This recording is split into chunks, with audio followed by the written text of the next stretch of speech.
Қордай ауданындағы Михаил Ломоносов атындағы орта мектептен 10 күннен бері береке қашқан ұстаздардың айтуынша, олардың жеке куәліктерін пайдаланып, біреу ғаламтор арқылы несие рәсімдеген. Алайда қарызға белшеден батқан 10 адамның 9-ы камераға түсуден бас тартты. Тек 6 баланың анасы Зағипа Бектібаева ғана мәселені дау-дамайсыз шешуді сұрайды. Анықтаймыз, зерттейміз. Дау-дамайсыз бағдарламасы сізге қандай көмек керек? Мен көмек сұрағаным, мен екінші мектепте, Қордай ауданының екінші мектепте еден жуушы болып істеймін. Мен алдап, бармап, мен атымнан кредит алған. Қанша теңге алыпты? Мен бәрін есептегенде 125 мың теңге алған. А сіздің жалақыңыз қанша? 32 мың. Пеняс жүріп жатыр, төлегенім жоқ, солай 32 мың жетпейді о. Жалғыз күйеуім істегені. Өзім маткерайынамын, күйеуімдікі жетпеген екен, сол жұмысқа еден жуушы болып кіріп едім. Енді қазір бұл мәселені үйіңізге кіріп тыңдайық. Күміс алқалы ананың банкке берешегі күн сайын өсіп жатыр. Атын жамылып 4 рет онлайн несиені рәсімдеген адамды Зағипа жақсы таниды. Оған банк картасын, құпия кодты да өзі беріпті.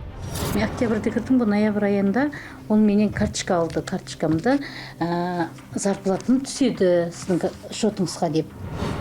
Бір бердім. Потом екіншісінде тағы сұрады. Қызым ауырып жатыр, әпкем ақша жібереді, дәріге деді. Содан кейін ана болған екен, енді өзім деді, балдарым бар ғой, дәрі алсаң ал деп бере салдым оған.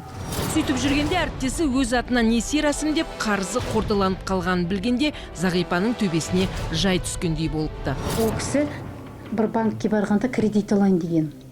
Кредит алайын десе, жаңа онлайн банктен кредит алынған екен атынан. Мен оғыз айтқан, мен ондай кредит алған жоқ ма онлайн банктен десе, олар айтты, алғансыз деген. Потом ол кісі де беріп қойған карточкасын ше. Сол кісі маған звондады. Сен не қылдың деді. Менің карточкам оғызда еді әлі. Жаңа қызда еді, Омарова дейді. Содан кейін мен мектепте қыздарды айтты, сондай кредит алады екен деді. Алаяқ екен деді. Мен сразу бардым да, ол карточкамды жаптырып тастадым. Банкке барып, картасын бұғаттамағанда Зағипа ол әйелдің қулығынан құтылмас едім дейді. Мен жаптырып тастаған екен, бұл қыз тағы барған. Жаңа карточканы салған. Салса, ол карточканы тартып алған, жаптырып тастаған екен, тартып алады екен ғой. Содан кейін ол қыз маған жалынды. Тәте, карточкаңызды алыңыз, деп не маған? Мен айттым ол қызға.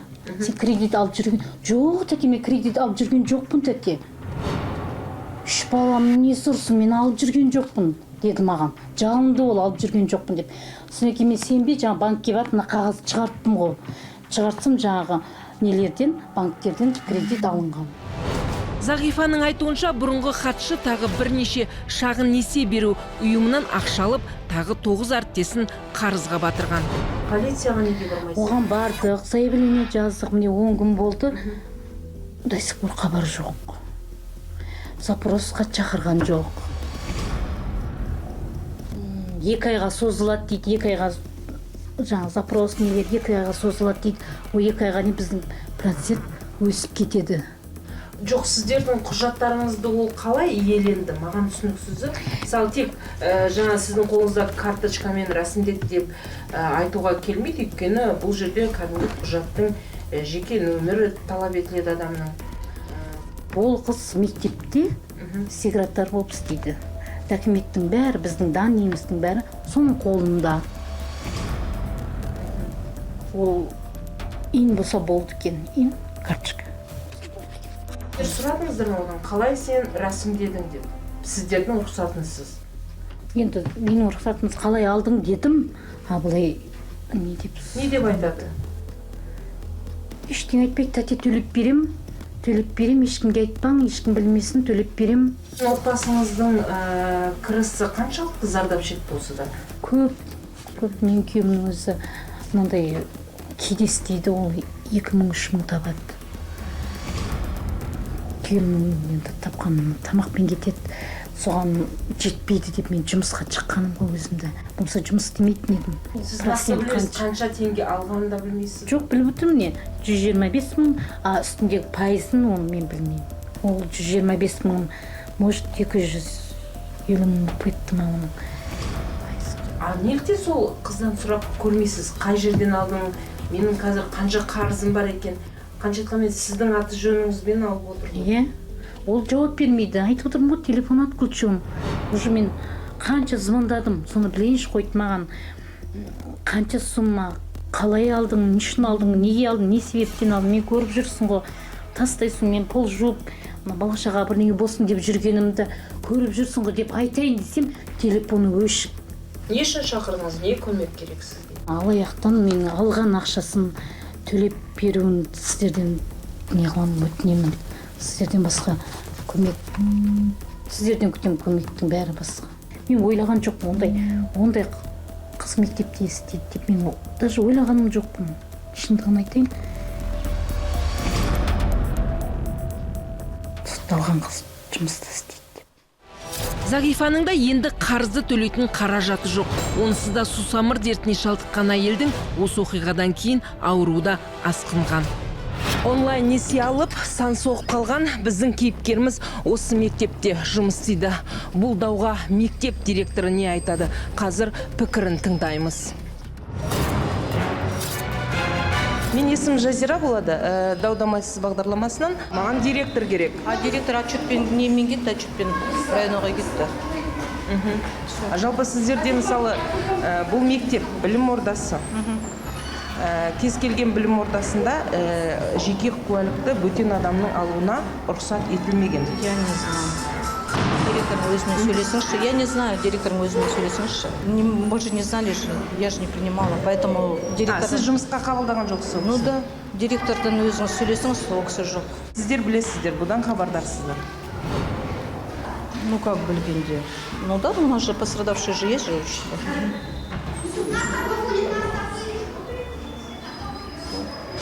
Аты-жөніңіз бола ма екен сіздің? Зачем? Директордың орынбасары бәрінен хабардар болғанмен ештеңе айтқысы келмей ат-тонын ала қашты.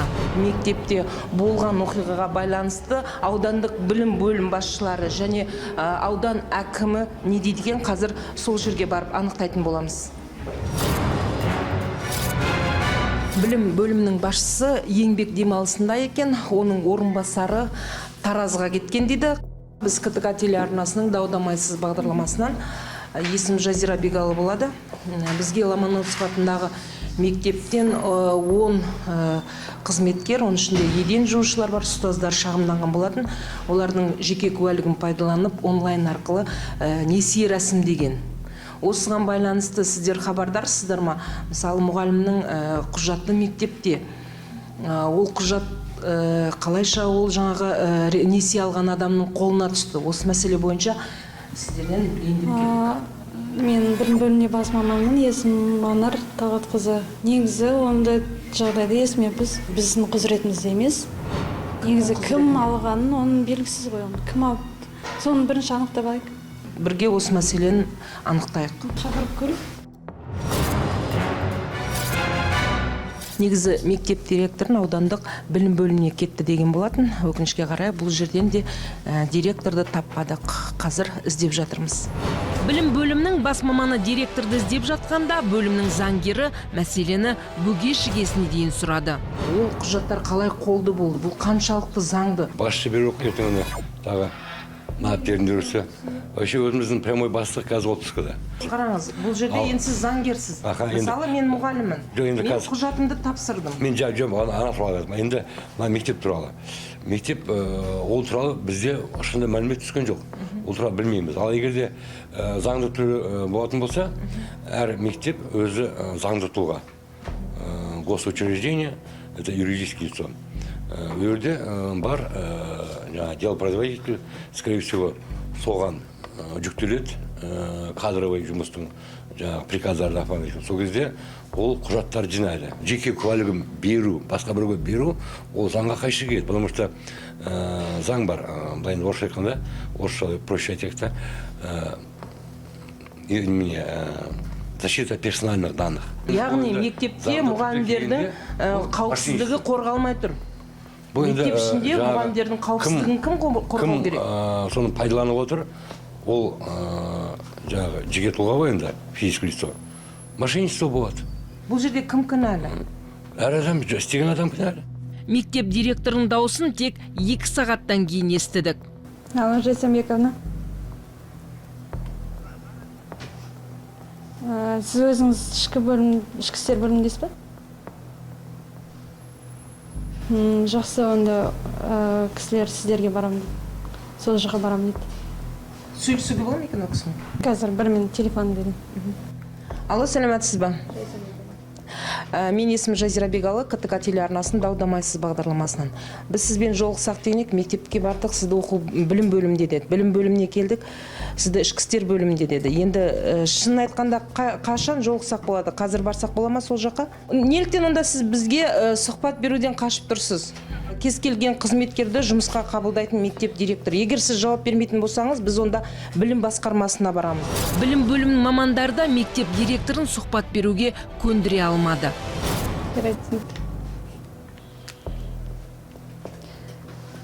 Мен жауабын өзіңіз көрдіңіз. Мектеп директоры сонда аудандық білім бөліміне бағынбай ма? Негізі айта алмаймын, мен ештеңке айта алмай тұрмын. Мектеп директорының орынбасары білім бөліміне бізді іздеп келіпті. Бүгін таңертең бір-екі мұғалім хабарласып бас тартатынын айтты. Қалғандармен біз әлі сөйлескен жоқпыз. Яғни сіздердің ықпал еттеулеріңізбен олар бас тартып отыр ма? Жоқ, Жанара 26 сентябрьде через центр занятости келген. Несін справкасын о несудимости она принесла только 10 октябрьде алып келді. Поэтому мы ее приняли через центр занятости. А если она қыздар не қылса, они же сами собственными руками сняли из карточки сами. Директордың орынбасары алданып әділдік іздеген ұстаздардың өздерін кінәлі деп есептейді. Ал білім ордасында еден жуған Зағифаның қарыздан құтыламын деген үміті үзілгендей. Қатты өкінем, бірінші жол сөйлескеніме өкінемін. Білмеймін, оның да балдар бар ғой, енді үш баланы ортаға салады. Білмеймін, қалай, қандай ана ол, білмеймін. Мен ол үш баласын аямаған, мені қаяқтан жилеттетеді, аямайды мені. Онлайн несие алып жұртты әбігерге салған хатшы 3 қаңтарда жұмыстан босатылған. Оның үйінің мекен жайын білетін ұстаздар келмей қалды. Бүгін ертең прямо біз шешемаймыз ғой. Ана қызға барамыз бірге үйіне. Бәлкім ол кісі ең қаншаттамен бұрынғы әріптестеріңіз осы жерде жұмыс істеген. Бәлкім осы кісінің проблемасын бүгін ертең шешіп бере алады. Коллективпен барған біздің. Коллектив бәрі жиналып, директор барған, просто бәрі барып, осылерге не қылып, ол қызды мына жаққа шақыртқан, мамасымен келген, мойындаған списоктың бәрі жазып берген. Білім ордасын дүрліктірген хатшының орны қазір бос тұр. Да, он здесь сидел в приеме. Мына жерде директордың кабинет екен, ал бұл кісілерді атынан ғаламтор арқылы несие алған қыз дәл осы жерде отырған. Үкіметтің бәрі қолда отырады ғой, жерде отырады. Мектеп әкімшілігіне келдік, директордың орынбасарымен сөйлестік. Мәселені дау-дамайсыз шешуге тырысамыз. Кредитті жорса. Сол мақсатын толық кредитін алған ақшасын жауап берсе болды, басқа еш неге талап етпеймін. Таңертеңнен бері көрінбеген директор да кездесуге түстен кейін өзі келді. Біз сізді бүгін көп іздедік. Өте қуаныштымын кездескеніме. Менің сұрайын дегенім мынау мектептегі мәселе. Сіздің хатшы қызыңыз өзіңіздің мұғалімдеріңіздің айтуынша жеке куәліктерін пайдаланып, жаңағы сан соқтырып кетті, несие алыпты. Бұл мәселені қашан естідіңіз? Ол қызды қалай жұмысқа қабылдадыңыз? Жанар шын мәнінде олардың жағы иіндарын пайдаланған хатшы ретінде, өйткені ол хатшы ретінде өзінің лауазымдық жағында міндеттерін асыра пайдаланған, және де қыздардан банкомат карточкасын жағында алдап алған. Сіздің банкомат карточкаңызға ақша салсам болады ма? Жағы анам салды, әкем салды деген сияқты сондай алаяқтық өзінің мақсат міндеттерін көздеген мақсатын іске асырған. Аяғында қыздар алданып, ол кісіге бір емес бірнеше рет өз қолдарымен бар банкоматтан алып берген ақшаны. Соныменен әрқайсысына 50 мың, 100 мыңның аясында олар кредитке кіріп отырғандығын білмеген. Ең соңында білген кезде, мінекей қазір олардың пенясы өсіп жатыр. Қыздар шын мәнінде өте абыржулы. Оны жұмысқа қалай қабылдадыңыз хатшыңызды? Хатшы кәдімгі жұмыспен қамту орталығы арқылы келген. Бізде енді вакантты орындарға сұраныс береміз. Сол сұраныс арқылы келіп отыр. Сұраныс электронды кәдімгі 26 сентябрь күні сағат 10:41-де қабылданған құжаттардың барлығы тұр. Ол қыздың, яғни жұмыспен қамту орталығы арқылы бізге келген. Мектеп директоры хатшының құйтырқы әрекетін білмеген және өзінің де жапа шеккенін айтады. Бұл қыздың алаяқтығын мен де білген жоқпын ғой. Яғни мен де жапа шегіп отырмын шын мәнінде. Сондықтан мен де бұл қыздан шын мәнінде белгілі бір деңгейде жауап беруін талап етемін. Білсем, ол қызды әрине мектепке жолатудың ешқандай жолы жоқ еді. Яғни ол білмегендікті пайдаланып келіп отыр. Яғни бұл істің ақ-қарасын әлі де анықтауға тиістіміз. Жұмыспен қамту және әлеуметтік бағдарламалар бөлімінің мамандары бұрынғы хатшыны мектепке жұмысқа жолдамамен жібергені рас па? Қазір Қордай ауданы әкімдігінен сұраймыз. Халықты жұмыспен қамту орталығының бөлім басшысы хатшыны жұмысқа жолдамамен жіберген растап отыр және оның сотталмаған растайтын құжатты ешкім талап етпеген. Жұмыспен қамту заңына сәйкес мектептен өтінім түскен, жаңағы секретарь сұраныс түскен секретарға. Біз сол 3 күн ішінде жұмыссыз іздеуші ретінде тіркелгеннен кейін біз ол кісіге ұсындық жаңа жұмысқа. Жұмыс беруші де алуға оны қабылдап та, біз сол жолдамасы бердік, сол қалпы уже қабылданды өзіне сәйкес. Біз ол қыздан одан артық құжат сұра алмаймыз, тек қана ұсынған жеке куәлігі бар болған жағдайда ғана білім туралы, еңбек өтілі туралы құжаттарын сұраймыз. Соттылық, сотылмаған бізде анықтама талап етілмейді. Ал жолдамамен келген жұмыссыз адамды қабылдамауға директордың хақысы жоқ. Білім бөлімінің бас маманы да алданған әріптестеріне мін тағады. Келей барып тексеріп тергеген емес, сол қызды біз өзін іс жүргізуші ретінде немесе бұл жаңағы арнайы құжаттармен істейтін қызметкер ретінде қабылдаған жоқпыз ғой, жай хатшы ретінде қабылдадық. Қалай ол қыз қолына ондай құжаттар түсіп, ондай жаңағы алданып қалған мұғалімдеріміздің банковский счеттары түскенін, енді олар өздері беріп отыр ғой бәрін. Сеніммен беріп отыр ғой. Бермеген ешқайсысы. Енді дегенмен де олар өздері ақшасын шешіп беріп отыр ғой. Шешіп берген ол жарайды, оған дейінгі процесс. Бұл ақша шешу ең соңында ол онлайн несиені рәсімделгеннен кейін дайын ақшаны алған олар. Бірақ оған дейінгі құжат, олар айтады, құжат сол хатшының алдында жатып солай пайдаланды дейді. Тіптен білген жоқпыз оның біздің құжатымызды пайдаланған дейді. Еш нәрсе білген жоқпыз. Өйткені шын мәнінде ол қыз туралы хабарсыз болдық. Оның алаяқтығы туралы басқа кейбір мұғалімдер білген, бірақ білген күнде де ол кісілер айтпаған. Оны кейін өздері мойындап айтып жатыр мұғалімдер. Бұрынғы хатшының ісімен енді Қордай аудандық полиция бөлімінің тергеушілері айналысады. Он адам бізге арызбен қайырылды, аталған арыздар тіркеліп, қылмыстық іс қозғалды. Басында ол кісілер арызданған кезде жаңағы онлайн кредит арқылы несие алмағандықтарын бізге айтып көрсетті. Біз сол қылмыстық істі қозғалғаннан кейін, жұмыстар атқарылғаннан кейін жаңағы күдікті адам ұсталынып, қазіргі кезде тергеу амалдары жүргізіліп жатыр осы бойынша. Сотқа дейінгі тергеу амалдары жүргізілуіне байланысты ақпаратты бере алмаймыз. Даулы іс 2 айдан кейін сотқа жіберіледі. Егер күдіктінің кінәсі дәлелденсе, онда 4 жылға дейін бас бостандығынан айырылуы мүмкін. Сонымен қатар бүгіннен бастап осы қылмыстық іс Жамбыл облыстық полиция департаментінің бақылауында болады. Істің алға басқан білген басқа мұғалімдер де қайта хабарласа бастады. Бұлардың барлығы алғашында өздері арызданып, кейін түрлі сылтаумен ат-тонын ала қашқан болатын. Сол сіздер шақырып, уақыттаңыз тауып, біз осындай жағдайға жасаңыз. Не үшін бас тарттыңыздар? Мен до конца барайын деген, мысалы ше, соңын кешке тамыз звоноктар келеді, ол болсын мен түсамаймын, мен ата-анам біліп қояды, әкем біліп қояды, анау мынау деп. Сосын бұлардың да қашса мен, например, шақырғанда біз коллективны шақырдық қой. сосын қалып қалдым мен жалғыз. Соны жалғыз меске өзімді звондап айттым, әже жалғыз өзім қалай беремін деп. Мен айттым ғой, жалғыз болса келе беріңіз деп.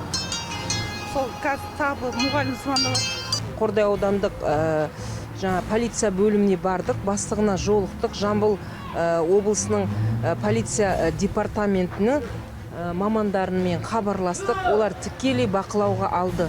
Біз сіздер қашып кетсеңіздер де, сіздердің мәселелеріңізді назардан тыс қалдырған жоқ. Шақырғанымыз үшін кешіріңіздер. Ал ғаламтор арқылы онлайн несие рәсімдеу қазір оңай. Шағын несие беру ұйымдары тіпті клиенттің несие тарихын тексермейді. Онлайн несие алып дәніккендер үшін сіздің жеке сәйкестендіру номеріңіз ең құнды ақпарат деуге болады. Яғни жеке куәлігіңіздің көшірмесін жасаған кезде де өте мұқият болыңыз. Егер алаяқтардың қолына осы 12 сан түскен жағдайда, олар сіздің атыңыздан несиені рәсімдейді, ал ақшаны кімнің алғанын сіз ешқашан білмеуіңіз де мүмкін.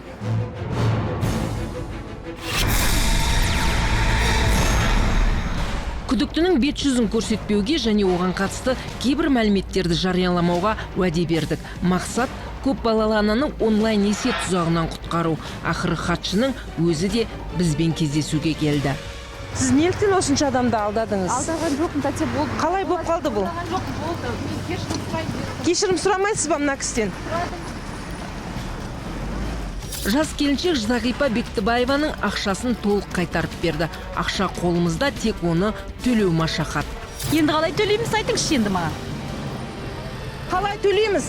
Қарызды қалай төлеуді онлайн рәсімдеген келіншектен басқа ешкім білмейді. Сондықтан ақшаны ұстатып, тұрақ ашқан хатшыны соңынан қудық.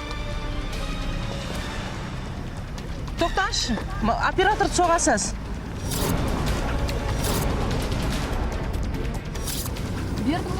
Жоқ, төлеуді білмейді екен бұл кісі. Жөнді бір жерге ойыншы машина жабылшы. Күдікті Зағифаның қарызын терминал арқылы төледі. Жеке сәйкестендіру нөмірден басқа ешқандай құжат сұраған жоқ. Және әр несиені төлегенде түрлі телефон нөмірлерді пайдаланды. Мына Қордай ауданында жүргенімізге бүгін 3-ші күн. Сіздің бүгін соңғы қарызыңызды жаңағы қарыз алушы төледі. Онлайн несиеңізден құтылдыңыз. Міне алған түбіртектері. Бұл кісінің қанша еді қарызыңыз? Менікі 75 еді. Сол мен шамам бойынша, санаған бойынша сол 75 төленді. Шықты ғой. Шықты. Сіздерге рахмет. Төлеп бергендеріңе сіздерге көп рахмет. Өмірлерің ұзақ болсын. Менің 6 балама қалай болады төлейтін? Сіздер кемегеніңіздеріңізде мен төлей алмайтын едім. Күйеуімдігі жетпейтін. Сіздерге көп рахмет. Көзім жетті сіздерге. Осындай істеріңізді көріп қуанамын сіздер барларыңызға. Біз де қуаныштымыз. Енді біз халыққа қызмет көрсету орталығына барып, осы сіздің атыңызда ешқандай қарыз жоқ екенін анықтауымыз керек. Жүріңіз.